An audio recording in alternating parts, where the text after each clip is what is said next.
How to apply your Tick Slick. Hi, I'm Shelly Black with Tick Slick, and today I want to demonstrate how to apply Tick Slick onto your horse. First of all, you spray it on and you can apply it whether they're wet or dry. What's really important is that they're clean. Before I start using it, I like to give them a bath. When I give a bath, I hose the entire horse and I use shampoo for the mane, the legs, and the tail. And then I use conditioner for the mane and the tail.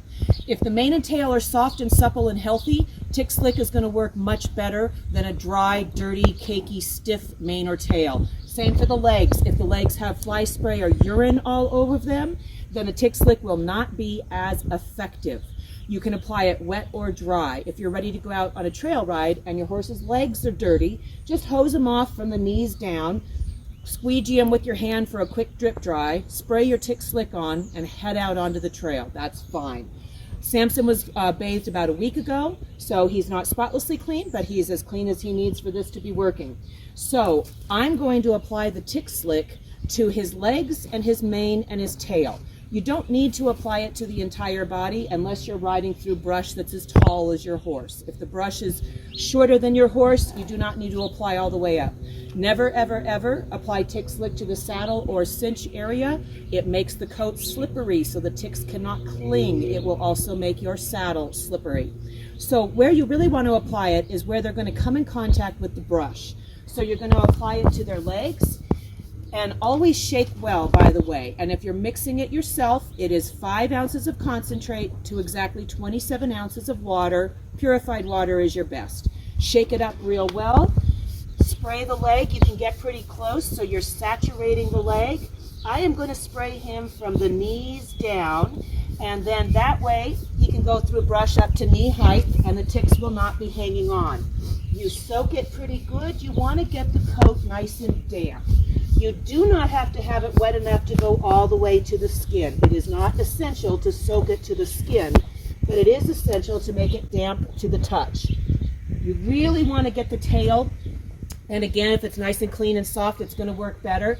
You want to soak the tail real well, and you can see right now his tail looks a little bit dull. Once I put the Tick Slick on, it's going to look nice and shiny and black. You can also use this as your sleeking conditioner for a horse show. So if you're going in a show and you make them look good, you can spray them with the Tick Slick and they're going to shine up nice and clean for you. You want to work it through. You can either use a brush or some hands-on gloves. These are the best. They work it right through. If you go to the home page of the website, there's a link you can click to get a discount on some hands-on gloves. So you get the tail nice and saturated and rub it on through, and you get the legs from the knees down. I like to do the mane as well because if they go through a branchy area with the trees, the ticks can cling onto it. This is preventing the ticks from making it further onto your horse. So you apply it to the mane because quite often if they're up in a tree a little bit, a tick, they're going to cling to the mane. The only time you need to do the top of their body is if you're in an area where you're finding ticks are up high in trees. Typically they're not. I've heard of it happening, but typically ticks are down low, hanging onto a piece of brush with one claw, waiting for something to go by to cling onto it. When they try to cling onto this tail with Tick Slick, it is so slippery, they'll slide right back off the tail and you leave them on the trail and come home without any ticks. So we would do the other side of his legs. Once we've sprayed the legs nicely, we can use the hands-on gloves or any other brush to blend it in real quick to the hair. And once you've done that, and we've done his other side, you're all set. You're ready to go out for a trail ride and come home without any ticks when you use your Tick Slick. Have a great day. At Tick Slick, we appreciate your business.